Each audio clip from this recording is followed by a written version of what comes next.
Today we're going to make a forgotten cocktail, the Moonraker Cocktail.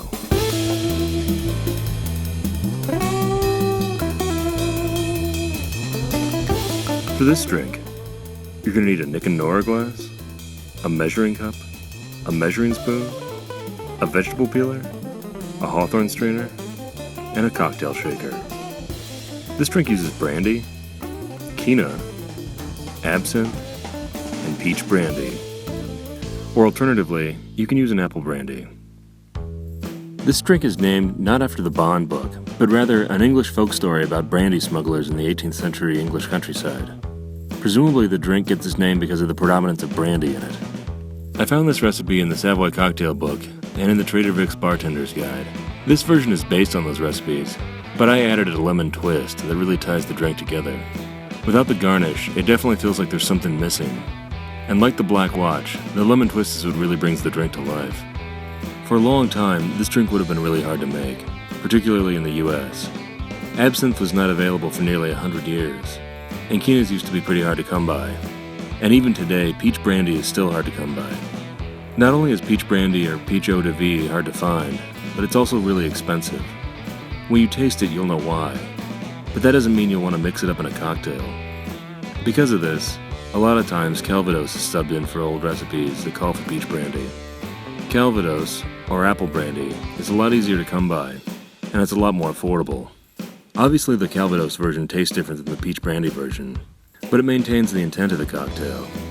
It'll at least get you in the same zip code, if not the same neighborhood. A common temptation is to sub in peach liqueur for peach brandy. However, don't succumb to this, as you will be wildly disappointed. A peach liqueur, or even a peach-flavored brandy, will really overpower the drink.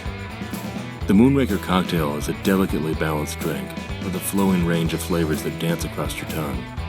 Swapping in a peach liqueur makes the drink about as delicate as a donkey kick to the teeth.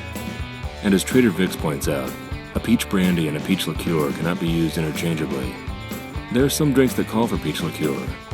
This is not one of them. Kinas, or quinquinas, used to be a common category of bitter spirits. Unfortunately, they had fallen out of favor by the end of the 20th century.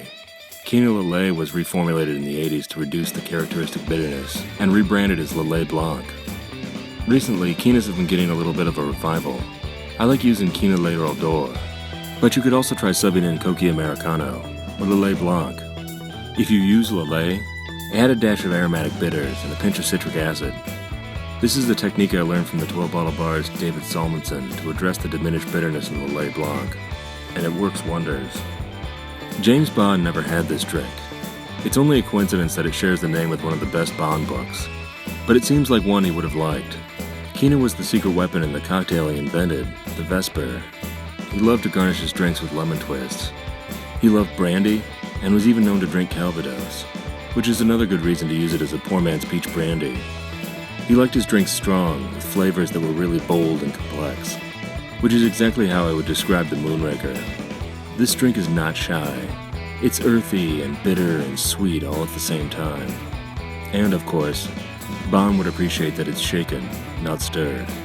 We'll start by chilling the glass, fill it with ice and water and set it aside. Next we're going to measure a quarter teaspoon of absinthe. I like to start with this in case I screw it up and add too much. Add that to the shaker. Measure an ounce of brandy, add that to the shaker. Measure an ounce of Kina, add that to the shaker. Measure an ounce of peach brandy, or Calvados, and add that to the shaker. Add ice and shake it hard to chill it down and give it some dilution. With this one, dilution is important. Dump the ice from your Nick and Nora glass. Then strain the contents of your shaker into your chilled Nick and Nora glass. Cut a fat slice of lemon peel, being careful not to cut into the white bit. Express the oils of your lemon peel over the drink, rub it along the rim of your glass, and drop it in for garnish. And there it is, the Moonraker Cocktail. Enjoy.